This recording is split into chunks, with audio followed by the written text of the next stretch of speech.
ಯಾಕೆ ಕ್ಯಾನ್ಸರ್ ಜಾಸ್ತಿ ಆಗ್ತದೆ? ಎಲ್ಲಿ ನೋಡಿದ್ರು ಪಕ್ಕದ ಮನೇಲಿ ಒಬ್ರು ಕ್ಯಾನ್ಸರ್ ಪೇಷಂಟ್ ಇದ್ದಾರೆ ಅಂತ ಸಿಚುವೇಶನ್ ಕ್ರಿಯೇಟ್ ಆಗ್ತಾ ಇದೆ. ಯಾಕೆ? ಏನು ಕಾರಣ? First of all plastic.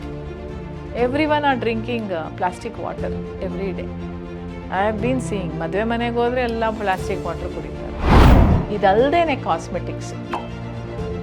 ಕಾಸ್ಮೆಟಿಕ್ಸಲ್ಲಿ ಬೇಕಾದಷ್ಟಿದೆ. ಅದರಲ್ಲಿ ಹೇಳೋದಾದರೆ ಈ ಟ್ಯಾಲೆಟ್ಸ್ ಅಂತ ಬರುತ್ತೆ ಅದರೊಳಗೆ. ಈ ಕಾಸ್ಮೆಟಿಕ್ಸಲ್ಲಿ, ಈ ಲಿಪ್ಸ್ಟಿಕ್ಸಲ್ಲಿ ಯಾವುದೋ ಒಂದು ತುಂಬ ಬ್ರ್ಯಾಂಡ್ ಇಲ್ದಿರೋಂಥದ್ದು, ಯಾವುದೋ ಚೀಪ್ ಕಾಸ್ಮೆಟಿಕ್ಸಲ್ಲಿ ಬೇಕಾದಷ್ಟು ಕ್ಯಾನ್ಸರ್ ಇಂಡ್ಯೂಸಿಂಗ್ ಥಿಂಗ್ಸ್ ಇದ್ದೇ ಇದೆ. ರಾತ್ರಿ ಮಲಗಬೇಕಾದ್ರೂ ಪಕ್ಕದಲ್ಲಿ ಮೊಬೈಲ್ ಇಟ್ಕೊಂಡು ಮಲಗ್ತಾರೆ. ದಿಂಬಿನ ಪಕ್ಕನೇ ಮೊಬೈಲಲ್ಲಿ ಇರುತ್ತೆ. ಇದೆಲ್ಲ ಖಂಡಿತ ರೇಡಿಯೇಷನ್ಸ್ ಎಫೆಕ್ಟ್ ಆಗ್ತಾ ಇದೆ. ನೀವು ವೈಫೈ ಆಫ್ ಮಾಡ್ಕೊಂಡು ಮಲಗಬೇಕು. ಅರ್ನ್ ಮಾಡ್ತಾರೆ. ಬಟ್ ಏನು ಅನಿಸುತ್ತೆ ಅಂದರೆ ಆ ಅರ್ನಿಂಗ್ಸ್ ಎಲ್ಲ ನಮ್ಮ ಆರೋಗ್ಯ ಹಾಳು ಮಾಡೋದಕ್ಕೆ ಯೂಸ್ ಮಾಡ್ತಿದ್ವಿ. ಗಂಡು ಮಕ್ಕಳೆಲ್ಲ ಜೇಬು ಪಾಕೆಟಲ್ಲಿ ಇಟ್ಕೊಂಡು ಓಡಾಡ್ತಾರೆ. ಏನಾಗತ್ತದು? ರೇಡಿಯೇಷನ್ಸ್ ಆಗ್ತಾ ಇರಲ್ವ ಅಲ್ಲಿ? ಟಿವಿನಲ್ಲಿ ಇಟ್ಕೊಂಡು ಮಾತಾಡ್ತಿರ್ತಾರೆ. ಎಷ್ಟೊಂದು ಕಾರಣಗಳಿದೆ. ಪ್ರಾಸ್ಟೇಟ್ ಕ್ಯಾನ್ಸರ್ ಏನಕ್ಕೆ? ಈಗ ಯಾವ ಆಹಾರ ಪದ್ಧತಿಯಿಂದ ನಾವು ಅದನ್ನು ತಡೆಗಟ್ಟಬಹುದು, ಜೊತೆಗೆ ಅದನ್ನು ನಾವು ಬರದೇ ಇರೋ ರೀತಿ ನಮ್ಮ ಫುಡ್ ಸ್ಟೈಲನ್ನು ನೋಡ್ಕೋಬಹುದು. ಈಗ ನಿಮ್ಮ ತೂಕ 60 kg ಅಂತ ಇಟ್ಕೊಳ್ಳಿ. 50ರಿಂದ 60 ಗ್ರಾಮ್ ಪ್ರೋಟೀನ್ ಪ್ರತಿನಿತ್ಯ ಆಗಿರಬೇಕು. ಆಗ್ತಿದೆಯಾ? ಅದನ್ನು ನೀವು ನೋಡಬೇಕು. ಯಾಕೆ ಪ್ರೋಟೀನ್ ಇಂಪಾರ್ಟೆಂಟು? ಪರಂಪರಾಗತ ಆಹಾರ ತಾಂತ್ರಿಕತೆಯಿಂದ ಆಯಿತು ಸುಂದರ, ಆದರೆ ಅದರ ಸತ್ವ ಹಾರಿ ಹೋಯಿತು ಬಲು ದೂರ ಅಂತ. ಈ ಕಾರ್ಯಕ್ರಮದ ಪ್ರಾಯೋಜಕರು RM ಸಂಪೂರ್ಣ ಫುಡ್ ಪ್ರಾಡಕ್ಟ್ಸ್. ಉತ್ತಮ ಆರೋಗ್ಯಕ್ಕಾಗಿ ರುಚಿಕರ ಆಹಾರ ಪದಾರ್ಥಗಳು, ಪ್ರತಿ ತುತ್ತಿನಲ್ಲೂ ಅಮ್ಮನ ಕೈ ರುಚಿ. rmsampurna.comಗೆ ಭೇಟಿ ನೀಡಿ, ಇಂದೇ ಆರ್ಡರ್ ಮಾಡಿ.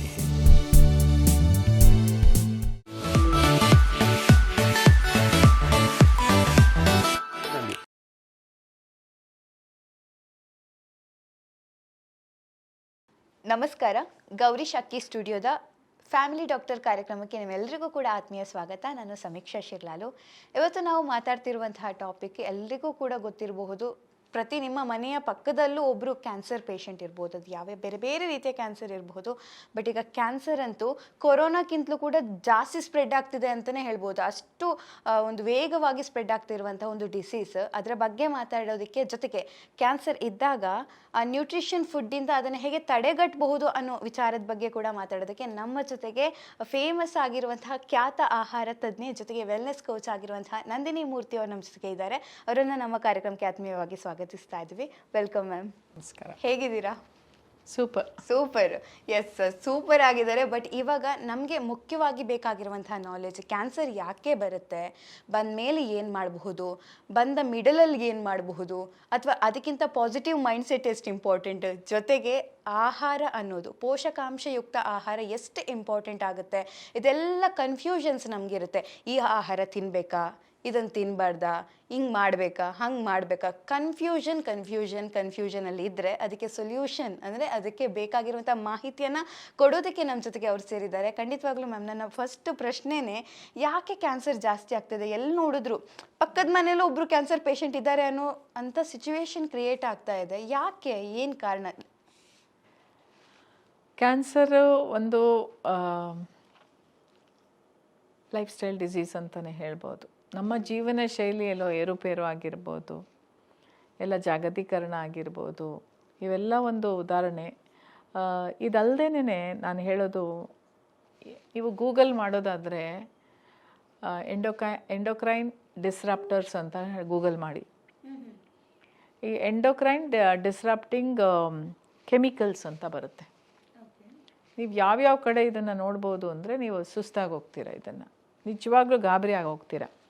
ಇದರಲ್ಲಿ ಏನಪ್ಪ ಅಂತಂದರೆ ನಾನೊಂದು ಲಿಸ್ಟೇ ಮಾಡ್ಕೊಂಡು ಬಂದಿದ್ದೀನಿ ಇವತ್ತು. ಅದರಲ್ಲಿ ಏನಪ್ಪ ಅಂತಂದರೆ, first of all plastic. Everyone R drinking plastic water every day. I have been seeing ಮದುವೆ ಮನೆಗೆ ಹೋದರೆ ಎಲ್ಲ ಪ್ಲಾಸ್ಟಿಕ್ ವಾಟರ್ ಕುಡಿತಾರೆ. ಸೊ ಈ ಪ್ಲಾಸ್ಟಿಕ್ ವಾಟರ್ ಯಾವಾಗ ಅದನ್ನು ಪ್ಯಾಕೇಜ್ ಮಾಡಿ, ಸ್ಟೋರೇಜ್ ಮಾಡಿ ನಮ್ಮ ಶರೀರದೊಳಗೆ ನಾವು ಹಾಕೋತೀವೋ, ಇದರಲ್ಲಿ ಒಂದು ಕಾಂಪೊನೆಂಟ್ ರಿಲೀಸ್ ಆಗುತ್ತೆ, ಡಯಾಕ್ಸಿನ್ ಅಂತ, DIAXIN ಅಂತ. ಡಯಾಕ್ಸಿನ್ ಅನ್ನೋದು ರಿಲೀಸ್ ಆಗುತ್ತೆ. It will influence cancer. ನಾವು ಪ್ಲಾಸ್ಟಿಕ್ ಎಷ್ಟು ಬಳಕೆ ಮಾಡ್ತಾ ಇದ್ದೀವಿ? ನೀವು ಸ್ನಾನ ಮಾಡೋ ಬಕೆಟು ಪ್ಲಾಸ್ಟಿಕ್ ಆಗಿರುತ್ತೆ, ಹೌದು, ಕರೆಕ್ಟಾ? ನೀವು ನೀರು ಕುಡಿಯೋದೂ ಪ್ಲಾಸ್ಟಿಕ್ ಬಾಟ್ಲುಗಳಾಗಿರುತ್ತೆ. ಮನೆಯಲ್ಲಿ ಬೇಕಾದಷ್ಟು ನಾವು ಪ್ಲಾಸ್ಟಿಕ್ ಬಳಸ್ತಾ ಇರ್ತೀವಿ. ಸೊ ಪ್ಲಾಸ್ಟಿಕ್ ಒಂದು ಕಡೆ ಆದರೆ ಈ ಪ್ಯಾಕೇಜಿಂಗು ಅಷ್ಟೇ. ನೀವೇನೋ ಆರ್ಡ್ರ್ ಮಾಡ್ತೀರಲ್ವಾ, ಸ್ವಿಗ್ಗಿ ಝೊಮ್ಯಾಟೊ, ಯಾವುದ್ರಲ್ಲಿ ಬರುತ್ತದು? ಎಲ್ಲ ಅಲ್ಯೂಮಿನಿಯಂ ಫಾಯಿಲ್ಸು ಮತ್ತು ಪ್ಲಾಸ್ಟಿಕ್ ಕವರು, ಬ್ಲ್ಯಾಕ್ ಪ್ಲಾಸ್ಟಿಕ್ ಕವರೆಲ್ಲ ನೀವು ನೋಡಿರ್ಬೋದು. ಇವೆಲ್ಲ ಖಂಡಿತ ಕ್ಯಾನ್ಸರ್ ಇಂಡ್ಯೂಸಿಂಗ್ ಕಾಂಪೊನೆಂಟ್ಸ್ ಇರುತ್ತೆ ಇದರಲ್ಲಿ. ಮತ್ತು ಏನು ಯಾಕೆ ಇದರಲ್ಲಿ ಇಂಪಾರ್ಟೆಂಟ್ ಕಾಂಪೊನೆಂಟ್ ಏನಪ್ಪ ಅಂತಂದರೆ, ಅದು ಬಿಸ್ಫಿನಾಲ್ ಎ ಅಂತ ಹೇಳ್ತಾರೆ. ಬಿಸ್ಫಿನಾಲ್ ಎ ಅಂತೇಳಿ. ಇವಾಗ ನೀವು ಪೆಸ್ಟಿಸೈಡ್ಸ್, ಆಹಾರದಲ್ಲಿ ಪೆಸ್ಟಿಸೈಡ್ಸ್ ಇರ್ಬೋದು, ಹರ್ಬಿಸೈಡ್ ಇರ್ಬೋದು, ಅಥವಾ ಡಿಸ್ಇನ್ಫೆಕ್ಟೆಂಟ್ಸ್ ಇರ್ಬೋದು, ಕೀಟನಾಶಕ, ಗಿಡಕ್ಕೆ ಚೆನ್ನಾಗಿ ಬೆಳೀಲಿ, ಒಳ್ಳೆ ಇಳುವರಿ ಬರಲಿ ಅಂತ ಕೀಟನಾಶಕ ಎಲ್ಲ ಸಿಂಪಡಿಸ್ತಾರೆ ಅಲ್ವಾ. ಸೊ ಇದೆಲ್ಲ ಏನಾಗುತ್ತೆ, ಒನ್ಸ್ ಅಗೇನ್ ನಿಮಗೆ ಕ್ಯಾನ್ಸರ್ ಇಂಡ್ಯೂಸಿಂಗ್ ಇದೆ ಅಲ್ಲಿ ಹಿಂದೆ. ಅದು ಕಾಣಿಸಲ್ಲ ನಿಮ್ಮ ಕಣ್ಣಿಗೆ ಅಷ್ಟೆ. ಇದಲ್ಲದೇ ಕಾಸ್ಮೆಟಿಕ್ಸಲ್ಲಿ ಬೇಕಾದಷ್ಟಿದೆ. ಅದರಲ್ಲಿ ಹೇಳೋದಾದರೆ ಈ ಫ್ಯಾಲೆಟ್ಸ್ ಅಂತ ಬರುತ್ತೆ ಅದರೊಳಗೆ. ಈ ಕಾಸ್ಮೆಟಿಕ್ಸಲ್ಲಿ, ಈ ಲಿಪ್ಸ್ಟಿಕ್ಸಲ್ಲಿ ಯಾವುದೋ ಒಂದು ತುಂಬ ಬ್ರ್ಯಾಂಡ್ ಇಲ್ಲದೆ ಇರೋವಂಥದ್ದು, ಯಾವುದೋ ಚೀಪ್ ಕಾಸ್ಮೆಟಿಕ್ಸಲ್ಲಿ ಬೇಕಾದಷ್ಟು ಕ್ಯಾನ್ಸರ್ ಇಂಡ್ಯೂಸಿಂಗ್ ಥಿಂಗ್ಸ್ ಇದ್ದೇ ಇದೆ, ಕಾಂಪೊನೆಂಟ್ಸ್. Okay okay. ಸೊ ಇದರಿಂದ ಫರ್ಟಿಲಿಟಿ ಇನ್ಕ್ರೀಸ್ ಆಗ್ತಾಯಿದೆ, PCOD ಜಾಸ್ತಿ ಆಗ್ತಾಯಿದೆ ಇತ್ತೀಚೆಗೆ, ಋತುಚಕ್ರ ಏರುಪೇರು ಆಗ್ತಾಯಿದೆ ಹೆಣ್ಮಗಳಿಗೆ. ಸೊ ಇದಲ್ಲದೆ ಥೈರಾಯ್ಡ್ ಸಮಸ್ಯೆ ಜಾಸ್ತಿ ಆಗ್ತಿದೆ, ಹಾರ್ಮೋನಲ್ ಇಂಬ್ಯಾಲೆನ್ಸ್ ಆಗ್ತಾಯಿದೆ. ಯಾಕೆ ಅಂತ ಕೇಳಿದ್ರೆ ಎಲ್ಲಿಂದ ಶುರು ಆಯಿತು ಅಂತಂದರೆ, ನಮಗೆ ನಾವೇ ಎಲ್ಲೋ ಒಂದು ಕಡೆ ಎಡವ್ತಾ ಇದ್ದೀವಿ. ಈ ಡಯಾಬಿಟೀಸ್ ಆಗಿರ್ಬೋದು, ಕ್ಯಾನ್ಸರ್ ಆಗಿರ್ಬೋದು, PCOD ಸಮಸ್ಯೆ ಇರ್ಬೋದು, ಅಥವಾ ಥೈರಾಯ್ಡ್ ಇರ್ಬೋದು, ಯಾವುದೇ ಕಾಯಿಲೆಗಳಾಗಲಿ ಇದಕ್ಕೆಲ್ಲ ಮೂಲತಃ ಕಾರಣ ಅಂತಂದರೆ ನಾವು ಬಳಕೆ ಮಾಡ್ತಿರೋಂಥ ವಸ್ತುಗಳೇ ನಮಗೆ ಗೊತ್ತಿರಲ್ಲ. We are using that indigenously, ಅಂದರೆ ಲೆಕ್ಕವಿಲ್ಲದೆ ಉಪಯೋಗಿಸ್ತಾ ಇದ್ದೀವಿ. ಒಂದು ನೀವು ಸ್ಟೇಜ್ಗೆ ಹೋಗಿ ಯಾವುದೋ ಒಂದು ಭಾಷಣ ಕಾರ್ಯಕ್ರಮ, ಟೇಬಲ್ ಮೇಲೆ ಪ್ಲಾಸ್ಟಿಕ್ ಬಾಟ್ಲ್ ಇಟ್ಟಿರ್ತಾರೆ. ಮದುವೆ ಮನೆಗೆ ಹೋಗಿ ಪ್ಲಾಸ್ಟಿಕ್ ಬಾಟ್ಲ್ ಇಟ್ಟಿರ್ತಾರೆ. ನನ್ನ ಒಂದೇ ಒಂದು ಅಡ್ವೈಸ್ ಏನಪ್ಪ ಅಂದರೆ, why can't you carry your own water? ಹೌದು, ನಿಮ್ಮ ಬಾಟ್ಲಲ್ಲೇ ನೀವು ನೀರನ್ನ ತೊಗೊಂಡೋದಕ್ಕೆ ಎಷ್ಟು ಕಷ್ಟ ಆಗುತ್ತೆ. ಮೊಬೈಲ್ ಬಳಕೆ, ವೈಫೈ ಆನ್ ಮಾಡ್ಕೊಂಡಿರ್ತಾರೆ. ವೈಫೈ, EMF ರೇಡಿಯೇಷನ್ಸ್ ಇದೆಯಲ್ಲ, ಅವೆಲ್ಲ ಎಫೆಕ್ಟ್ ಆಗುತ್ತೆ. ರಾತ್ರಿ ಮಲಗಬೇಕಾದ್ರೂ ಪಕ್ಕದಲ್ಲಿ ಮೊಬೈಲ್ ಇಟ್ಕೊಂಡು ಮಲಗ್ತಾರೆ, ದಿಂಬಿನ ಪಕ್ಕನೇ ಮೊಬೈಲಲ್ಲಿ ಇರುತ್ತೆ. ಇದೆಲ್ಲ ಖಂಡಿತ ರೇಡಿಯೇಷನ್ಸ್ ಎಫೆಕ್ಟ್ ಆಗ್ತಾ ಇರುತ್ತೆ. ನೀವು ವೈಫೈ ಆಫ್ ಮಾಡ್ಕೊಂಡು ಮಲಗಬೇಕು ರಾತ್ರಿ ಹೊತ್ತು. ಇದೆಲ್ಲ ಈಗಿನ ಟೀನೇಜರ್ಸ್ಗೆ ಇವೆಲ್ಲ ಅರ್ಥನೇ ಆಗ್ತಾ ಇಲ್ಲ. ಇದೆಲ್ಲ ಆದಷ್ಟು ಅಳವಡಿಸ್ಕೋಬೇಕಾಗುತ್ತೆ.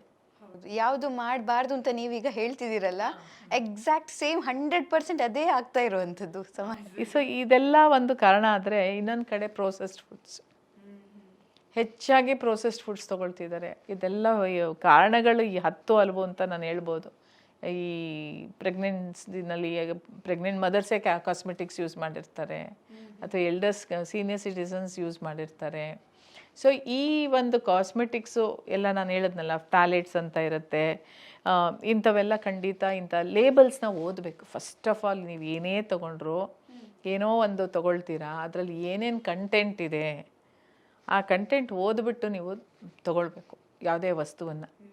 ಮೆಜಾರಿಟಿ ಒಂದು ಅಂಗಡಿನಲ್ಲಿ ಇಟ್ಟಿರೋ ವಸ್ತುಗಳೆಲ್ಲ ನಮಗೆ ಬೇಕಾಗೇ ಇರಲ್ಲ. ನೀವು ತಗೊಳ್ಳೋವಂಥ ಏನು ಪ್ರೊಸೆಸ್ಡ್ ಫುಡ್ಸ್ ಇದೆ, ಯಾವ್ಯಾವುದೋ ಫ್ಯಾಟ್, ಅನಿಮಲ್ ಫ್ಯಾಟ್ ಎಲ್ಲ ಆ್ಯಡ್ ಮಾಡಿರ್ತಾರೆ.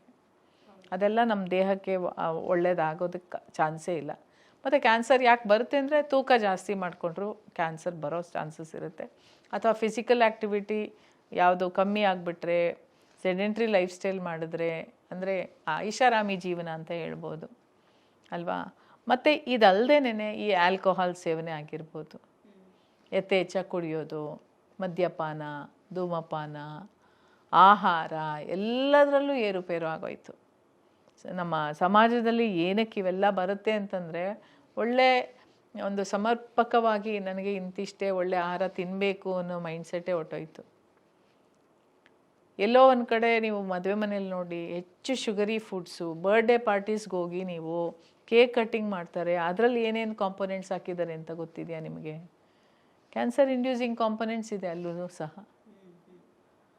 ಪ್ಲಾಸ್ಟಿಕ್ ಪ್ಲೇಟಲ್ಲಿ ತಿಂತೀವಿ ನಾವು ಯಾವುದೋ ಫಂಕ್ಷನ್ಗೆ ಹೋದಾಗ, ಬಾಳೆ ಎಲೆಯಲ್ಲಿ ತಿಂತಾ ಇಲ್ಲ. ಹೌದು, ಬಾಳೆ ಎಲೆಯಲ್ಲಿ ಪಾಲಿಫಿನಾಲ್ಸ್ ಇದೆ. ಅದರಿಂದ ಬಾಳೆ ಎಲೆಯಿಂದ ಬರುವಂಥ ಫಂಕ್ಷನಲ್ ನಾವೇನು ಆಹಾರ ತಗೊಳ್ತೀವಿ ಇನ್ನೂ ಹೆಚ್ಚಿಗೆ ಅಬ್ಸಾರ್ಪ್ಷನ್ ಆಗುತ್ತೆ. ಎಲ್ಲೋ ಒಂದು ಕಡೆ ನಮ್ಮ ಲೈಫ್ ಸ್ಟೈಲು ತುಂಬ ಏರುಪೇರು ಆಗಿದೆ. ನೀವು ಬರ್ಡೇ ಪಾರ್ಟಿನಲ್ಲಿ ಸಾಫ್ಟ್ ಡ್ರಿಂಕ್ಸ್ ಕುಡಿತಾರೆ, ಎಷ್ಟು ಶುಗರ್ ಇದೆ ಅದರಲ್ಲಿ. ಇದಕ್ಕೆ ನಾವು ಶುಗರ್ ಫ್ಯಾಕ್ಟ್ರಿ ಆಗೋದು ಬರ್ತಾ ಬರ್ತಾ. ಅದೇ ಹೇಳ್ತಾರಲ್ಲ ಮನೇಲಿ ಈಗ ಶುಗರ್, ಇವಾಗ ಶುಗರ್ ಇದ್ದಂತ ಹೇಳಿದಾಗ ನಂಗೊಂದು ವಿಷಯ ನೆನಪಿಗೆ ಬಂತು. ಮನೇಲಿ ಶುಗರ್ ಬಳಸಬೇಡಿ ಅಂತ ನಮ್ಮ ಫ್ಯಾಮಿಲಿಲೇ ಹೇಳಿದಾಗ ಅವ್ರು ಹೇಳ್ತಾರೆ, 1-2 ಸ್ಪೂನ್ ಶುಗರ್ ತಾನೇ, ಏನು ಆಗಲ್ಲ ದಿನಕ್ಕೆ 2 ಸ್ಪೂನ್ ಶುಗರ್ ಅಂತ ಅಂದಾಗ ನಗು ಬರುತ್ತೆ. 2 ಸ್ಪೂನ್ ಶುಗರ್ ಅಂದರೆ ಬೇರೆ ಯಾವ ಫಾರ್ಮೆಟಲ್ಲಿ ಇವ್ರು ಶುಗರೇ ತಿನ್ನಲ್ಲ ಅಂತ ಅನ್ಸ್ಬಿಡುತ್ತೆ. ಹೌದು, ಈಗ ಡಯಾಬಿಟೀಸ್ ಆಗಲಿ ಅವ್ರು ಹೇಳ್ತಾರೆ, ಇದರಲ್ಲಿ ನಾವು ರೈಸಲ್ಲಿ ಇದಿದೆ ಶುಗರ್ ಇದೆ ಅಂತ. ಬೇರೆ ಸ್ವೀಟ್ಸ್ಗೆಲ್ಲ ಹೋದಾಗಂಗೆ ನಾನು ಅಂತೀನಿ, ನೀವು ರೈಸಲ್ಲಿ ಶುಗರ್ ಇಲ್ವಾ, ರಾಗಿನಲ್ಲಿ ಶುಗರ್ ಇಲ್ವಾ, ಎಲ್ಲದರಲ್ಲೂ ಶುಗರ್ ಇದೆ. ಅದಕ್ಕೆ ನಾವು ಹೇಳೋದು ಒಂದು ನಿಯಮಿತವಾಗಿ ಒಂದು ನಿಯಂತ್ರಣವಾಗಿರೋಂಥ ಆಹಾರವನ್ನು ಸೇವನೆ ಮಾಡಬೇಕು ಅಂತ. ಈಗ ಒಂದು ಫ್ಯಾಡ್, ಒಂದು ಏನು ಒಂದು ಸ್ವೀಟ್ಸ್ ತಿಂತಾರೆ ಜನ, ಪಕ್ಕದಲ್ಲಿ ಕಾಫಿ ಟೀ ಕೊಟ್ಟಾಗ no no no no sugar ಅಂತಾರೆ. ಸ್ವೀಟ್ಸ್ನಲ್ಲಿ ಏನು ಶುಗರ್ ಇರಲಿಲ್ವ ಹಾಗಾದರೆ? ಇಲ್ಲಿ ಡೈರೆಕ್ಟ್ ಶುಗರ್ ಹಾಕ್ಕೊಂಡಾಗ ಅದು ಶುಗರಾ? ಸೊ ಇದನ್ನೆಲ್ಲ ನಾವು ನೋಡ್ತಾ ಇದ್ದಾಗ ನಾವು ಎಲ್ಲೋ ಒಂದು ಕಡೆ ನಾವು ನಮ್ಮನ್ನು ನಾವು ಸರಿ ಮಾಡ್ಕೋಬೇಕು, ಎಲ್ಲೋ ತಪ್ಪು ದಾರಿಗೆ ಇಳಿತಾ ಇದ್ದೀವಿ ಅಂತ ಗೊತ್ತಾಗುತ್ತೆ. ನಿಜ, ಅಂದರೆ ಬಹಳಷ್ಟು ತಪ್ಪು ದಾರಿ. ನಾವು ದುಡಿತೀವಿ, ಈಗಂತೂ ಎಲ್ಲರೂ ಕೂಡ ವೃತ್ತಿಯಲ್ಲೇ ತೊಡಗಿರೋರು ಜಾಸ್ತಿ, ಯಾರು ಮನೇಲಿ ಕೂರೋದಿಲ್ಲ, ಅರ್ನ್ ಮಾಡ್ತಾರೆ. ಬಟ್ ಏನು ಅನ್ಸುತ್ತೆ ಅಂದರೆ ಆ ಅರ್ನಿಂಗ್ಸ್ ಎಲ್ಲ ನಮ್ಮ ಆರೋಗ್ಯ ಹಾಳು ಮಾಡೋದಕ್ಕೆ ಯೂಸ್ ಮಾಡ್ತಿದ್ದೀವಿ. ಯಾಕೆ ಅಂದರೆ ನೀವು ಈಗ ನೋಡಿ, ನೈಟ್ ಶಿಫ್ಟ್ ಮಾಡ್ತಾ ಇದ್ದಾರೆ, sleep it goes out of gear. So ನಿದ್ರೆ ಸರಿಗಿಲ್ಲ. ಸೊ ನಮ್ಮ ಸರ್ಕ್ಯಾಡಿಯನ್ ರಿದಮ್ ಏರುಪೇರು ಆಗ್ತಾಯಿದೆ. ನಮ್ಮ ಬಾಡಿನಲ್ಲಿ ಒಂದು ಬಯಾಲಜಿಕಲ್ ಕ್ಲಾಕ್ ಸೆಟ್ ಮಾಡಿದ್ದಾನೆ ದೇವರು. ಸೊ ಆ ಸರ್ಕ್ಯಾಡಿಯನ್ ರಿದಮಲ್ಲಿ ನಾವು ಯಾವ್ಯಾವ ಟೈಮ್ಗೋ ಏನೇನೋ ಮಾಡ್ತಾಯಿದ್ದೀವಿ. ಒಂದು ಸೂರ್ಯಾಸ್ತ ನೋಡ್ತಾ ಇಲ್ಲ ಅಥವಾ ಸೂರ್ಯೋದಯ ನೋಡ್ತಾ ಇಲ್ಲ, ನೈಟ್ ಶಿಫ್ಟ್ ವರ್ಕ್ ಮಾಡ್ತಿರೋರು. ಸೊ ನಿದ್ದೆನೂ ಅಷ್ಟೇ ಅವಶ್ಯಕತೆ ಇದೆ.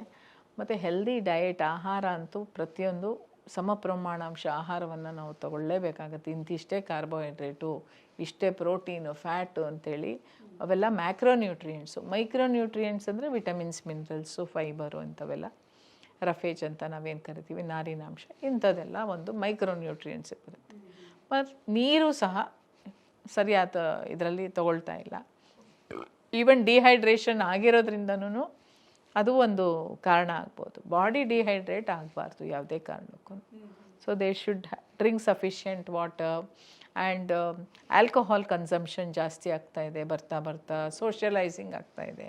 ನೀವು ಕೇಳ್ತಾ ಇದ್ದೀರಾ ಕ್ಯಾನ್ಸರ್ ಯಾಕೆ ಬರುತ್ತೆ ಅಂತ, ಎಷ್ಟೊಂದು ಕಾರಣಗಳಿವೆ ಅಲ್ಲಿ. ಧೂಮಪಾನ, ಕ್ಯಾನ್ಸರ್, ಲಂಗ್ ಕ್ಯಾನ್ಸರ್ ಯಾಕಾಗುತ್ತೆ ಅಲ್ವಾ, ಶ್ವಾಸಕೋಶ ಕ್ಯಾನ್ಸರ್ ಅಂತ ಹೇಳ್ತೀವಿ, ಇಸೋಫೇಜಿಯಲ್ ಕ್ಯಾನ್ಸರ್ ಅಂತ ಹೇಳ್ತೀವಿ, ಸ್ಟೊಮಕ್ ಕ್ಯಾನ್ಸರ್ ಅಂತ ಹೇಳ್ತೀವಿ, ಇಂಟೆಸ್ಟೈನಲ್ ಇದೆ, ಯಾವ್ಯಾವುದಿಲ್ಲ ಹೇಳಿ, ಬ್ರೈನ್ ಕ್ಯಾನ್ಸರ್ ಇದೆ. ಇದು ಎಲ್ಲಿ ಟ್ಯೂಮರ್ ಎಲ್ಲಿ ಸ್ಟಾರ್ಟ್ ಆಗುತ್ತೆ ಅನ್ನೋದೇ ಗೊತ್ತಾಗೋದಿಲ್ಲ. ಎವ್ರಿಥಿಂಗ್ ಈಸ್ ಇನ್ಸಿಡಿಯಸ್ ಅಂತ ಹೇಳ್ತೀವಿ. ಇನ್ಸಿಡಿಯಸ್ ಅಂದರೆ ಹಿಡ್ಡನ್, ಕಾಣಿಸಲ್ಲ ಏನು. ಫಸ್ಟ್ ಸ್ಟೇಜಲ್ಲೂ ಕಾಣಿಸಲ್ಲ, ಸೆಕೆಂಡ್ ಸ್ಟೇಜಲ್ಲೂ ಕಾಣಿಸಲ್ಲ. ಏನೋ ಪುಣ್ಯಕ್ಕೆ ಒಬ್ಬೊಬ್ರಿಗೆ ಏನೋ ಒಂದು ಸಿಮ್ಟಮ್ಸಿಂದ ಗ್ರಹಿಕೆ ಆಗ್ಬೋದು. ಈಗ ಬ್ರೆಸ್ಟ್ ಕ್ಯಾನ್ಸರ್ ಇರ್ಬೋದು, ಪ್ರಾಸ್ಟೇಟ್ ಕ್ಯಾನ್ಸರ್ ಇರ್ಬೋದು. ಎಲ್ಲರೂ ಮೊಬೈಲ್ನ ಜೇಬಲ್ಲಿ ಇಟ್ಕೊಂಡು ಓಡಾಡ್ತಾರೆ. ಗಂಡು ಮಕ್ಕಳೆಲ್ಲ ಜೇಬ್ ಪಾಕೆಟಲ್ಲಿ ಇಟ್ಕೊಂಡು ಓಡಾಡ್ತಾರೆ. ಏನಾಗತ್ತದು? ರೇಡಿಯೇಷನ್ಸ್ ಆಗ್ತಾ ಇರಲ್ವ ಅಲ್ಲಿ? ಕಿವಿನಲ್ಲಿ ಇಟ್ಕೊಂಡು ಮಾತಾಡ್ತಿರ್ತಾರೆ. ಎಷ್ಟೊಂದು ಕಾರಣಗಳಿದೆ ಅಲ್ಲಿ. ಪ್ರಾಸ್ಟೇಟ್ ಕ್ಯಾನ್ಸರ್ ಏನಕ್ಕಾಗತ್ತೆ? ಇಂಥವೆಲ್ಲ ಆಗಿರ್ಬೋದು. ನಾವು ಮಾಡ್ತಾ ಇರೋಂಥ ಸಣ್ಣ ಪುಟ್ಟ ತಪ್ಪುಗಳೇ ಇಂಥದಕ್ಕೆಲ್ಲ ದಾರಿ ಆಗುತ್ತೆ. ಎಸ್, ಅಂದರೆ ಇಂಥ ಪ್ರಶ್ನೆಗಳೇ ಬರುತ್ತೆ ನಮಗೆ. ಯಾಕಂದರೆ ನಾವು ಮಾಡ್ತಿರೋ ತಪ್ಪುಗಳು ಯಾವುದು ಅನ್ನುವಂಥದ್ದು ಪ್ರಶ್ನೆ ಬಂದಾಗ, ಸರಿ ಹಾಗಾದರೆ ಹೇಗೆ ಬದಲಾವಣೆ ಮಾಡಬೇಕು ಅನ್ನೋದು, ನಮ್ಮ ಆಹಾರ ಪದ್ಧತಿಯಿಂದ ಕ್ಯಾನ್ಸರ್ ಬರುತ್ತೆ ಅನ್ನೋದಕ್ಕೆ ನಿಜವಾಗ್ಲೂ ಜಾಸ್ತಿ ಈಗ ಪಾಸಿಬಿಲಿಟಿ ಇರೋದು ನಮ್ಮ ಆಹಾರ ಪದ್ಧತಿಯನ್ನು ನಾವು ಅಳವಡಿಸಿರೋದು. ಈಗ ಯಾವ ಆಹಾರ ಪದ್ಧತಿಯಿಂದ ನಾವು ಅದನ್ನು ತಡೆಗಟ್ಟಬಹುದು, ಜೊತೆಗೆ ಅದನ್ನು ನಾವು ಬರದೇ ಇರೋ ರೀತಿ ನಮ್ಮ ಫುಡ್ ಸ್ಟೈಲನ್ನು ನೋಡ್ಕೋಬಹುದು. ಆಮೇಲೆ ಇನ್ನೂ ಒಂದು ಹೇಳ್ಬಿಡ್ತೀನಿ, ಎನ್ವೈರನ್ಮೆಂಟಲ್ ಫ್ಯಾಕ್ಟರ್ಸ್ ಇನ್ನೂ ಏನು ಹೇಳೋದಾದರೆ, too much of exposure to sun also skin cancer ಬರುವಂಥ ಚಾನ್ಸಸ್ ಇರುತ್ತೆ ಅದರ ರೇಡಿಯೇಷನ್ಸಿಂದ. ಅದು ಒಂದು ಕಾರಣ ಆಗುತ್ತೆ. ಮತ್ತು ಇನ್ನೂ ಕೆಮಿಕಲ್ಸ್, ಎನ್ವೈರನ್ಮೆಂಟಲ್ ನಮಗೆ ಪಲ್ಯೂಷನ್, ಸುತ್ತಮುತ್ತ ಏರ್ ಪಲ್ಯೂಷನ್ನು, ನಾಯ್ಸ್ ಪಲ್ಯೂಷನ್ನು, ಎಲ್ಲ ಥರನೂ ಆ ಪಲ್ಯೂಷನ್ನು ಕಾರಣ ಆಗ್ಬೋದು. ಅದೊಂದು ಕಾರಣ ಆಗ್ತದೆ. ಮತ್ತು ಆದಷ್ಟು ನೀವು you should reduce the exposure to wifi and E M F. ಅಂದರೆ ಎಲೆಕ್ಟ್ರೋಮ್ಯಾಗ್ನೆಟಿಕ್ ಇದು ಫ್ರೀಕ್ವೆನ್ಸಿ ಇಂಥದ್ದೆಲ್ಲ ಆದಷ್ಟು ರೇಡಿಯೇಷನ್ಸ್ಗೆ ಮಾಡ್ಕೋಬಾರ್ದು ಇಂಥದ್ದೆಲ್ಲ. ಅಂದರೆ ತುಂಬ ಫ್ಯಾಕ್ಟರ್ ಇವಾಗ ನಾವು ಯಾವುದಕ್ಕೆ ಒಪ್ಕೊಳ್ತಿದ್ದೀವೋ ಎಲ್ಲ ಫ್ಯಾಕ್ಟರಲ್ಲೂ ಕೂಡ ಆ ಅಂಶ ಬರೋದು ಸಾಧ್ಯತೆ ಇದೆ. ಸೊ ನಮಗೆ ಯಾವುದು ಪಾಸಿಬಿಲಿಟಿ ಇದೆ ಅದನ್ನು ತಡೆಯೋದು, ಅದನ್ನು ನಾವು ತಡೆಯುವಂಥ ಪ್ರಯತ್ನ ಮಾಡಲೇಬೇಕು. Prevention is better then cure ಅಂತ ಹೇಳ್ತಾರೆ. ಸೊ ಆ್ಯಸ್ ಯೂಶುವಲ್ ನೀವು ಒಂದು ಹೆಲ್ತಿ ವೆಯ್ಟ್ ಕಾಪಾಡ್ಕೋಬೇಕು, ಕ್ಯಾನ್ಸರ್ ಬರಬಾರ್ದು ಅನ್ನೋಗಿದ್ರೆ. ಇನ್ನೊಂದು ನಿಮ್ಮ ಹಾರ್ಮೋನ್ಸ್ ಬ್ಯಾಲೆನ್ಸ್ ಮಾಡ್ಕೊಳ್ಬಂತ ಹಾರ್ಮೋನ್ಸ್ ಇರಬೇಕು, ಹಾರ್ಮೋನಿ ಅಂತ ನಾನು ಹೇಳ್ತಿರ್ತೀನಿ. ಆಮೇಲೆ you should it will support healthy ಏನೋ ಡೈಜೆಷನ್ ಆಗುತ್ತೆ, ಒಳ್ಳೆ ಇದು ಮಾಡ್ಕೋಬೇಕಾಗತ್ತೆ. ಅಂದರೆ ಎಕ್ಸಸೈಸ್ ಎಲ್ಲ ಮಾಡೋದ್ರಿಂದ ಇವೆಲ್ಲ ಅನುಕೂಲಗಳು. ನೀವು ಯಾಕೆ ಎಕ್ಸಸೈಸ್ ಮಾಡಬೇಕು ಅಂತಂದರೆ ನಿಮ್ಮ ಕ್ಯಾನ್ಸರ್ ರಿಸ್ಕ್ ಕಮ್ಮಿ ಆಗುತ್ತೆ. ನೀವು ಎಕ್ಸಸೈಸ್ ಮಾಡಿದಷ್ಟು ಬ್ಲಡ್ ಸರ್ಕ್ಯುಲೇಷನ್ ಇನ್ಕ್ರೀಸ್ ಆಗುತ್ತೆ, ಮಸ್ಕ್ಯುಲರ್ ಮೂಮೆಂಟ್ಸ್ ಜಾಸ್ತಿ ಆಗುತ್ತೆ, nervous system becomes activated. So overall ನೀವು ಏನೇ ಸಿಸ್ಟಮ್ ತೊಗೊಂಡ್ರು, ದೇವರು ಏನೇನು ಇಟ್ಟಿದ್ದಾನೆ ಫ್ಯಾಕಲ್ಟೀಸ್ ಒಳಗಡೆ ಎಲ್ಲವೂ ಆ್ಯಕ್ಟಿವೇಟ್ ಆಗುತ್ತೆ. ಎಂಡಾರ್ಫಿನ್ಸ್ ರಿಲೀಸ್ ಆಗುತ್ತೆ, ಹ್ಯಾಪಿ ಹಾರ್ಮೋನ್ಸ್ ರಿಲೀಸ್ ಆಗುತ್ತೆ ಎಕ್ಸಸೈಸ್ ಮಾಡೋದ್ರಿಂದ ಅಲ್ವಾ. ಹ್ಯಾಪಿ ಹಾರ್ಮೋನ್ಸ್ ಇದು ಜಾಸ್ತಿ ರಿಲೀಸ್ ಆದಷ್ಟು ನಿಮ್ಮ ಸ್ಟ್ರೆಸ್ ಹಾರ್ಮೋನ್ಸ್ ಎಲ್ಲ ಕಿತ್ತಾಕತ್ತೆ ಅಲ್ವಾ. ಸೊ ಈ ಥರ ನಾವು ಯೋಚನೆ ಮಾಡಿದಾಗ ನಾವು ಆದಷ್ಟು ಎಕ್ಸಸೈಸ್ಗಳನ್ನ ಮಾಡೋದ್ರಿಂದ it will Boost up your immunity. Strengthening exercise ಮಾಡೋದಾಗಿರ್ಬೋದು. ಮತ್ತು ಇನ್ಫ್ಲಮೇಷನು ಇನ್ನೂ ಕಮ್ಮಿ ಆಗುತ್ತೆ. ಎಲ್ಲೋ ಒಂದು ಕಡೆ ನೋವು, ಮಸ್ಕ್ಯುಲರ್ ಡಿಸ್ಟ್ರೋಫಿ ಅಥವಾ ಸಾರ್ಕೋಪೀನಿಯಾ ಈ ಥರದ್ದೆಲ್ಲ ಆಗ್ತಾ ಇರುತ್ತಲ್ವ. ಸೊ ಖಂಡಿತ ಇಂಥ ಎಕ್ಸಸೈಸಸ್ ಎಲ್ಲ ನಾವು ಆ್ಯಂಟಿ ಏಜಿಂಗ್ ಎಕ್ಸಸೈಸಸ್ ಮಾಡ್ಕೋಬೇಕು. Isometric exercise, isotonic exercises, cardio ಈ ಥರದ್ದೆಲ್ಲ ರೆಗ್ಯುಲರಾಗಿ ವಾರಕ್ಕೆ ಅಟ್ಲೀಸ್ಟ್ 3-4 ದಿನನಾದರೂ ಮಾಡ್ತಾಯಿದ್ರೆ body will become slowly get adjusted. But almost people exercise ಮಾಡಿ ಅಂತ ಹೇಳಿದಾಗ ಏನು ಹೇಳ್ತಾರೆ ಅಂದರೆ, ನಾನು ಇಲ್ಲಿ ಸಣ್ಣ ಪುಟ್ಟ ಕೆಲಸ ಮಾಡ್ತಿದ್ದೀನಿ, ನಮ್ಮ ಮನೆ ಕೆಲಸ ಮಾಡ್ತಿದ್ದೀನಿ, ಅಲ್ಲಿ ಇಲ್ಲಿ ವಾಕ್ ಮಾಡ್ತೀನಿ ಹೋಗೋವಾಗ, ಇದಕ್ಕಿಂತ ಜಾಸ್ತಿ ಇನ್ಯಾಕೆ ಮಾಡಬೇಕು? ಇಲ್ಲ ಸಿ ದಟ್ ಈಸ್ ವಾಟ್ ಅವರು ಕಂಫರ್ಟ್ ಝೋನಲ್ಲಿದ್ದಾರೆ. ಈಗ ನಮ್ಮ ಬೋನ್ ಹೆಲ್ತ್ ನಾವು ಚೆನ್ನಾಗಿ ಇಟ್ಕೋಬೇಕು ಅಂದರೆ ಆಸ್ಟಿಯೋಪೊರೋಸಿಸ್ ಆಗ್ಬೋದು, ಆಸ್ಟಿಯೋಪೀನಿಯಾ ಈ ಥರದ್ದೆಲ್ಲ. ಸೊ ಬೋನ್ ಹೆಲ್ತ್ ಯಾಕೆ ಇಟ್ಕೋಬೇಕು ಅಂದರೆ, ಒಂದು ನ್ಯೂಟ್ರಿಯೆಂಟ್ ರಿಚ್ ಡಯೆಟ್ನ ನಾವು ಪೋಷಕಾಂಶಗಳು ಸರಿಯಾದ ರೀತಿಯಲ್ಲಿ ಸಪ್ಲೈ ಆಗಬೇಕು ಅಂದರೆ ಕ್ಯಾಲ್ಶಿಯಂ ಚೆನ್ನಾಗಿರಬೇಕು, ಐರನ್ ಎಲ್ಲ ಚೆನ್ನಾಗಿರಬೇಕು, vitamin D regular vitamin D ಇರಬೇಕು. Both work in tandem. ಮತ್ತು they have to stay physically active. Bone health ಇರಬೇಕು ಅಂತಂದರೆ, ಚೆನ್ನಾಗಿರಬೇಕು ಅಂದರೆ, ಇಲ್ಲ ಬೋನ್ ಕ್ಯಾನ್ಸರ್ ಎಲ್ಲ ನೀವು ಕೇಳಿದ್ದೀರಾ, ಸ್ಕಿನ್ ಕ್ಯಾನ್ಸರ್, ಬೋನ್ ಕ್ಯಾನ್ಸರು. ಮತ್ತು ಬೋನ್ ಡೆನ್ಸಿಟೋಮೆಟ್ರಿನೂ ಚೆಕ್ ಮಾಡ್ಕೋತಾ ಇರಬೇಕು. ನಮ್ಮ ಬೋನ್ ಎಷ್ಟು how much it is fragile, ಯಾವ ಥರ ಇದೆ ನಮ್ಮ ಬೋನ್ ಡೆನ್ಸಿಟಿ ಯಾವ ಥರ ಇದೆ ಅಂತಲೂ ಅವ್ರು ಚೆಕ್ ಮಾಡ್ಕೋಬೋದು. ಬೋನ್ ಹೆಲ್ತ್ಗೆ ಎಫೆಕ್ಟ್ ಆಗೋದು ಮತ್ತು ಸ್ಮೋಕಿಂಗ್ ಮತ್ತು ಡ್ರಿಂಕಿಂಗ್. ಮದ್ಯಪಾನ ಧೂಮಪಾನ ಖಂಡಿತ ಮಾಡಿದ್ರೆ ಅದು ಇನ್ನೂ ಉಲ್ಬಣ. ನಿಮ್ಮ ಮೂವಿನಲ್ಲಿ ಶುರು ಆಗಬೇಕಾದ್ರೆ ತೋರಿಸ್ತಾರೆ, ಎಷ್ಟು ಸಲ ತೋರಿಸ್ತಾ ಇರ್ತಾರೆ. ಸೊ ಇದೆಲ್ಲ ನಮಗೆ ಖಂಡಿತ ಕ್ಯಾನ್ಸರ್ಗೆ ದಾರಿ ಮಾಡಿಕೊಡೋಂಥ ಯೋಜನೆ ನಡೀತಾ ಇರುತ್ತೆ ಶರೀರದಲ್ಲಿ. ಅದೇ ಅದನ್ನೇ ವಾಪಸ್ ಮಾಡೋದು, ಅದನ್ನ ನಿಲ್ಸೋದು, ಅದೆಲ್ಲ ಕೂಡ ಅವ್ರ ಕೈಯಲ್ಲೇ ಇರುತ್ತೆ. ಖಂಡಿತ ಯೋಚನೆ ಮಾಡಲೇಬೇಕಾಗುತ್ತೆ ಅದ್ರ ಬಗ್ಗೆನೂ. ಬಟ್ ಇನ್ನು ನ್ಯೂಟ್ರಿಷನ್ ಯಾಕೆ ಇಂಪಾರ್ಟೆಂಟ್ ಆಗುತ್ತೆ ಅಂತಂದ್ರೆ, ಒಂದು ಹೀಲಿಂಗ್ ಆಗುತ್ತೆ, ನಮ್ಮ ಟಿಶ್ಯೂ ರಿಪೇರ್ ಎಲ್ಲ ಆಗ್ತಾ ಇರುತ್ತೆ. ಸೊ ಪೋಷಕಾಂಶಗಳು ಎಲ್ಲವೂ ಬೇಕಾಗ್ತಾ ಇರುತ್ತೆ ನಮಗೆ. ಕ್ಯಾನ್ಸರ್ದೇ ಒಂದು ಲಿಸ್ಟ್ ಮಾಡ್ಕೊಂಡು ಬಂದಿದ್ದೀನಿ ನಾನು. ಸೊ ಒಂದು ಇಮ್ಯೂನ್ ಫಂಕ್ಷನ್ ಚೆನ್ನಾಗಾಗುತ್ತೆ, ಹೀಲಿಂಗ್ ಚೆನ್ನಾಗಾಗುತ್ತೆ, ಟಿಶ್ಯೂ ರಿಪೇರ್ ಆಗುತ್ತೆ, ಮತ್ತು ಇದಲ್ಲದೆ ನಮ್ಮ ಎನರ್ಜಿ ಲೆವೆಲ್ಸ್ ಜಾಸ್ತಿ ಇರುತ್ತೆ. We will be full of exuberance. ಅಂದರೆ ಮಾರ್ನಿಂಗ್ ಹೇಗೆ ನೋಡ್ತೀನೋ ನಾನು ನಿಮ್ಮನ್ನು, ಸಂಜೆ ಆದರೂ ಅದೇ ಲೆವೆಲಲ್ಲಿ ಇರಬೇಕು. That is energy levels. ಸಂಜೆ ಆಯಿತು ಸುಸ್ತಾಯಿತು ಅಂತಲ್ಲ. So this is how you need to cope up and keep up your body, ಆ ಥರ. ಸೊ ಅದೇ ನಮ್ಮ ಇದಕ್ಕೆ ಹೋದಾಗ ನೀವು ಲಿಮಿಟ್ ಮಾಡಿದಾಗ ಶುಗರ್ ಇಂಟೇಕು ಮತ್ತು ಇನ್ನೊಂದು ಗ್ಲೈಸಿಮಿಕ್ ಫುಡ್, ಯಾವುದು ಲೋ ಗ್ಲೈಸಿಮಿಕ್ ಫುಡ್ ಏನಿರುತ್ತೆ ಅಂಥದ್ದನ್ನು ತಗೋಬೇಕು. ಇವೆಲ್ಲ ಜಾಸ್ತಿ ಯಾರು ಶುಗರಿ ಫುಡ್ ತಿಂತಾರೆ ಅವ್ರಿಗೆ ಕ್ಯಾನ್ಸರ್ ಜಾಸ್ತಿ ಬರೋವಂಥ ಚಾನ್ಸಸ್ ಇದ್ದೇ ಇದೆ. ಇದು ಅದಕ್ಕೆ ಫುಡ್ಡಲ್ಲೇ low glycemic food, GI food ಅಂತ ಹೇಳ್ತೀವಿ, ಅದನ್ನು ನಾವು ಸೆಲೆಕ್ಟ್ ಮಾಡ್ಕೋಬೇಕು. ಅಂಥ ಫುಡ್ಗಳನ್ನ ತೊಗೊಳ್ಬೇಕಾಗುತ್ತೆ. ಮತ್ತು ಪ್ರೋಟೀನ್ ಇಂಟೆಕ್ ಚೆನ್ನಾಗಿರಬೇಕು. ಈಗ ನಿಮ್ಮ ತೂಕ 60 kg ಅಂತ ಇಟ್ಕೊಳ್ಳಿ, 50 to 60 ಗ್ರಾಮ್ ಪ್ರೋಟೀನ್ ಪ್ರತಿನಿತ್ಯ ಆಗಿರಬೇಕು. ಆಗ್ತಿದೆಯಾ? ಅದನ್ನು ನೀವು ನೋಡಬೇಕು. ಯಾಕೆ ಪ್ರೋಟೀನ್ ಇಂಪಾರ್ಟೆಂಟು? ನಿಮ್ಮ ಎಂಜೈಮ್ಸು, ನಿಮ್ಮ ಹಾರ್ಮೋನ್ಸು, ನಿಮ್ಮ ಆ್ಯಂಟಿಬಾಡೀಸು, ನಿಮ್ಮ ಬ್ಲಡ್ ಇರಲಿ, ಎಲ್ಲವೂ ಪ್ರೋಟೀನ್ ತಾನೇ. ಸೊ ಇದಕ್ಕೆ ನೀವು ನಿಮ್ಮ ಹೇರ್ ಚೆನ್ನಾಗಿ ಬೆಳವಣಿಗೆ ಆಗಬೇಕು ಅಥವಾ ಸ್ಕಿನ್ ಚೆನ್ನಾಗಿ ಆಗಬೇಕು, ಎಲ್ಲವೂ it is made of protein, different form of protein. So you should have adequate amount of protein. ನೀವು ಯಾವುದೇ ನ್ಯೂಟ್ರಿಷನಿಸ್ಟ್ ಹತ್ರ ಹೋದರೆ ನಿಮಗೆ ಗೊತ್ತಾಗುತ್ತೆ ನೀವು ಎಷ್ಟು ಪ್ರೋಟೀನ್ ತೊಗೋಬೇಕು ಅಂತ ಅವ್ರು ಹೇಳ್ಕೊಡ್ತಾರೆ. ಅದರಲ್ಲೂ plant based protein is too good for health. Okay, so ಅದರಲ್ಲೂ ಈ ಫಸ್ಟ್ ಕ್ಲಾಸ್ ಅಮೈನೋ ಆ್ಯಸಿಡ್ಸ್ ಅಂತಿರುತ್ತೆ, ಅವೆಲ್ಲ ಒಳ್ಳೆ ಗುಡ್ ಪ್ರೋಟೀನು. ಓಕೆ, ಅದೆಲ್ಲ ನಮ್ಮ ನ್ಯೂಟ್ರಿಷನಿಸ್ಟ್ ಯಾರೇ ಆದರೂ ಹೇಳ್ಕೊಡ್ತಾರೆ. ಯಾವ್ದಿರುತ್ತೆ ಅದು ಹಂಗಂದ್ರೆ?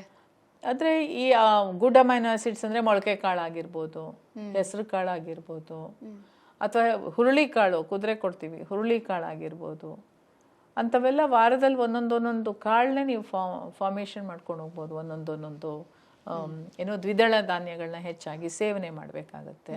ನೀವು ಯಾವಾಗ ಮೊಳಕೆ ಮಾಡಿದಾಗ ವಿಟಮಿನ್ ಸಿ ಜಾಸ್ತಿ ಆಗುತ್ತೆ ಅದರದ್ದು. ಸೊ ಹೀಗೆ ನ್ಯೂಟ್ರಿಷನ್ನ ನಾವು ಜಾಸ್ತಿ ಮಾಡ್ಕೋತಾ ಇರಬೇಕು. ಸೊ ಮೊಳಕೆ ಕಾಳಿಗೂ ಏನು ವ್ಯತ್ಯಾಸ? ಇದರಲ್ಲಿ ವಿಟಮಿನ್ ಸಿ ಜಾಸ್ತಿ ಮಾಡ್ಕೋಬೋದು, ಪ್ರೋಟೀನ್ ಫುಡ್ಡು ಜಾಸ್ತಿ ಆಗುತ್ತೆ, ವಿಟಮಿನ್ ಸಿನೂ ಜಾಸ್ತಿ ಆಗುತ್ತೆ. ಸೊ ರಿಚ್ ಫುಡ್ ತಿನ್ನಿ. ಇದಕ್ಕೆ ನೀವು ದಾಳಿಂಬೆ ಆ್ಯಡ್ ಮಾಡಿಬಿಟ್ರೆ ಇನ್ನೂ ಆ್ಯಂಟಿ ಆಕ್ಸಿಡೆಂಟ್ಸ್ ಆ್ಯಡ್ ಮಾಡ್ದಂಗೆ ಆಗುತ್ತೆ. ಸೊ ಹಸಿ ಕಾಳಲ್ಲಿ ಆ್ಯಡ್ ಮಾಡ್ಕೊಂಡು ತಿನ್ನೋವಂಥದ್ದು. ಯಾವಾಗ ನೀವು ಬೇಯಿಸ್ತೀರಾ ಅದರದ್ದು ಅಂಶ ಹೋಯಿತು, ಅದರ ಪೋಷಕಾಂಶದ ಸತ್ವ ಕಮ್ಮಿ ಆಗ್ತಾ ಇದೆ ಅಲ್ವಾ? ಈಗೆಲ್ಲ ಪ್ರೋಸೆಸ್ ಫುಡ್ ತಿಂತಾರೆ. ಅದಕ್ಕೆ ನಾನು ಯಾವುದೋ ಒಂದು ಪುಸ್ತಕದಲ್ಲಿ ಓದಿದ್ದೆ, ಪರಂಪರಾಗತ ಆಹಾರ ತಾಂತ್ರಿಕತೆಯಿಂದ ಆಯಿತು ಸುಂದರ, ಆದರೆ ಅದರ ಸತ್ವ ಹಾರಿ ಹೋಯಿತು ಬಲು ದೂರ ಅಂತ. ಹಾಂ, ಸೊ ಇದು ಇಂಪಾರ್ಟೆಂಟ್. ಅಂದರೆ ಆಹಾರವಾಗಿ ತಗೊಂಡ್ರೆ ಸರಿ, ಅದಕ್ಕೇನೋ ಇನ್ನೂ ಹೆಚ್ಚು ಸಂಸ್ಕರಣೆ ಮಾಡಿಕೊಂಡು ಮಾಡರ್ನೈಸ್ಡ್ ಫುಡ್ಡು ನೀವೀಗ ನೋಡ್ತಾ ಇದ್ದೀರಾ, ಪಿಜ್ಜಾ, ಬರ್ಗರು, ಅದರಲ್ಲಿ ಏನು ಕ್ಯಾಲರಿ ಸಿಕ್ಕುತ್ತೆ ನಿಮಗೆ, ಇಲ್ಲ ಅಂತ ನಾನು ಹೇಳ್ತಾ ಇಲ್ಲ, ಆದರೆ ನ್ಯೂಟ್ರಿಯೆಂಟ್ಸ್ ಎಷ್ಟು ಸಿಗುತ್ತೆ ಅಂತ ನೀವು ನೋಡಬೇಕು. ಹೌದು, ಎಲ್ಲೋ ಒಂದು ಸಣ್ಣ ಪ್ರಮಾಣದಲ್ಲಿ ಒಂದು ಕಡೆ ಮೂಲೆಯಲ್ಲಿ ಎಲ್ಲೋ ಒಂದಿಷ್ಟು ತರಕಾರಿ ಸಿಗ್ಬೋದೇನೋ, ಆದರೆ ನಾನು ಹೇಳೋದು ಒಂದು ತಟ್ಟೆ ಪೋರ್ಷನ್ನಲ್ಲಿ at least 2/3 portion should be your vegetables. ತರಕಾರಿನ ಹೇರಳವಾಗಿ ತಿನ್ನಬೇಕು, ಹಣ್ಣು ತರಕಾರಿ ಆ ಪ್ಲೇಟಲ್ಲೇ ಕಾಣಿಸ್ತಾ ಇರಬೇಕು. ಮೊಳಕೆ ಕಾಳು, ಸೊಪ್ಪಿನ ಪಲ್ಯ, ತರಕಾರಿ. ಒಂದು ಭಾಗದಲ್ಲಿ ಏನೋ ನಿಮ್ಮ ರೈಸ್ ಏನು ತಿಂತೀರಾ ಇಂಟೇಕು, ಆ ಥರ ಇಟ್ಕೊಂಡಿರಬೇಕು. ಇಲ್ಲಿ ಹಂಗಲ್ಲ, ಇಲ್ಲಿ ನಮ್ಮ ಸೌತ್ ಇಂಡಿಯನ್ ಡಯಟ್ ಹೆಂಗಿರುತ್ತೆ ಅಂತಂದರೆ 70 ಭಾಗ ರೈಸ್ ಇಂಪಾರ್ಟೆಂಟ್, ಅಷ್ಟು ಸಾರು, ಎಸ್, ಎಲ್ಲೋ ಒಂದು ಚೂರು ಸೈಡಲ್ಲಿ ಒಂದು ಪಲ್ಯನೋ ಇರುತ್ತೆ, ಇಲ್ಲ ಅಂದ್ರೂ ಇರುತ್ತೆ. ಈ ಥರ ತಿನ್ನೋದ್ರಿಂದ ಈವನ್ ಟ್ರೈಗ್ಲಿಸರೈಡ್ಸು ಜಾಸ್ತಿ ಆಗುತ್ತೆ. ಒಬ್ಬೊಬ್ಬರು ವೆಜಿಟೇರಿಯನ್ಸ್ ಕೇಳ್ತಾರೆ, ನಾನೇನು ನಾನ್ ವೆಜಿಟೇರಿಯನ್ ಅಲ್ಲ, ಆದರೆ ನನಗೆ ಯಾಕೆ ಟ್ರೈಗ್ಲಿಸರೈಡ್ಸ್ ಜಾಸ್ತಿ ಆಯಿತು ಅಂತ ಕೇಳ್ತಾರೆ. ಯಾಕೆ ಅಂತಂದರೆ ಕಾರ್ಬೋಹೈಡ್ರೇಟ್ ಇಂಟೇಕ್ ಜಾಸ್ತಿ ಆಗ್ತಿದ್ರೆ ಟ್ರೈಗ್ಲಿಸರೈಡ್ಸ್ ಜಾಸ್ತಿ ಆಗೋ ಚಾನ್ಸಸ್ ಇರುತ್ತೆ. ಟ್ರೈಗ್ಲಿಸರೈಡೀಮಿಯಾ ಅಂತ ಹೇಳ್ತೀವಿ. ಇದು ಬೇರೆ ಥರ ಹೊಟ್ಟೋಗುತ್ತೆ. ಸೊ ಕ್ಯಾನ್ಸರ್ಗೆ ಬೇಕಾಗೋಂಥದ್ದು ಆಹಾರಗಳ ಬಗ್ಗೆ ಹೇಳಿದೆ. ಯಾಕೆ ಶುಗರು, ಈಗ ಪೆಪ್ಸಿ, ಲಿಮ್ಕಾ, ಟೋನಿ ಈ ಥರದೆಲ್ಲ ಪಾನೀಯಗಳು, ಪೇಯಗಳು ಕುಡಿತಾರಲ್ಲ, ಇದರಿಂದ ನಮಗೆ ಡ್ಯಾಮೇಜ್ ಆಗ್ತಾ ಇರುತ್ತೆ. ಪ್ರತಿ ಪ್ರೋಟೀನ್ ಮಾಲಿಕ್ಯೂಲಲ್ಲಿ ಹೋಗಿ ಶುಗರ್ ಕೋಟ್ ಆಗುತ್ತೆ. ಆಗ ಏಜಿಂಗ್ ಕಮ್ಮಿ ಆಗ್ತಾ ಬರ್ತದೆ. ಆಮೇಲೆ ಏಜಿಂಗ್ ಫಾಸ್ಟಾಗಿ ವಯಸ್ಸಾದವ್ರು ಹಿಂಗೆ ಕಾಣಿಸ್ತಾರೆ ಅಂದರೆ ಯಾರು ಹೆಚ್ಚಾಗಿ ಸ್ವೀಟ್ ತಿಂತಾರೆ ಆಗ ಬೇಗ ರಿಂಕಲ್ ಸ್ಟಾರ್ಟ್ ಆಗುತ್ತೆ ಅವ್ರ ಸ್ಕಿನ್ ಮೇಲೆ. ಯಾರು ಜಾಸ್ತಿ ಸ್ವೀಟ್ಸ್ ತಿನ್ನಲ್ಲ ಆಗ they look young with lot of God made food, not man made food. God made food ಜಾಸ್ತಿ ತಿಂದಾಗ ನೀವು ಸೇಫ್. ಯಾವಾಗ ಮ್ಯಾನ್ ಮೇಡ್ ಫುಡ್ ತಿಂದಾಗ you are not safe. It is as simple as that. ನಾವು ಹೇಗೆ ನೋಡ್ತೀವಿ ಅದೇ ಮುಖ್ಯ ಆಗಿರುತ್ತೆ. ನೀವು ಯಾವುದೇ God made food is natural food, ಅದೆಲ್ಲ ನೀವು 75 ಭಾಗ ತಿನ್ನಬೇಕು ನಿಮ್ಮ ದೇಹಕ್ಕೆ. ಇನ್ನು 25 ಭಾಗನೇ ಆ್ಯಸಿಡಿಕ್ ಫುಡ್ಡು, ಅವೆಲ್ಲ ಕುಕ್ಡ್ ಫುಡ್ಡು. ಈ ರೀತಿ. ಎಸ್, ಅಂದರೆ ನಾವು ಮೇಯ್ನ್ ಹೆಲ್ದಿ ಆಗಿರಬೇಕು ಅಂದರೆ ಇಂಥ ಆಹಾರಗಳನ್ನು ಫಾಲೋ ಮಾಡಬೇಕು ಅನ್ನೋದು. ಬಟ್ ಪರ್ಟಿಕ್ಯುಲರ್ಲಿ ಕ್ಯಾನ್ಸರ್ ಅಂತ ಬಂದಾಗ ಯಾವ ಆಹಾರ ಪದಾರ್ಥ ಅದರ ಮೇಲೇನೆ ಕೆಲಸ ಮಾಡುತ್ತೆ, ಇದು ತಿಂದರೆ ಬೆಸ್ಟ್? ಈ ಕಾರ್ಯಕ್ರಮದ ಪ್ರಾಯೋಜಕರು RM ಸಂಪೂರ್ಣ ಫುಡ್ ಪ್ರಾಡಕ್ಟ್ಸ್. ಉತ್ತಮ ಆರೋಗ್ಯಕ್ಕಾಗಿ ರುಚಿಕರ ಆಹಾರ ಪದಾರ್ಥಗಳು, ಪ್ರತಿ ತುತ್ತಿನಲ್ಲೂ ಅಮ್ಮನ ಕೈ ರುಚಿ. rmsampurna.comಗೆ ಭೇಟಿ ನೀಡಿ, ಇಂದೇ ಆರ್ಡರ್ ಮಾಡಿ.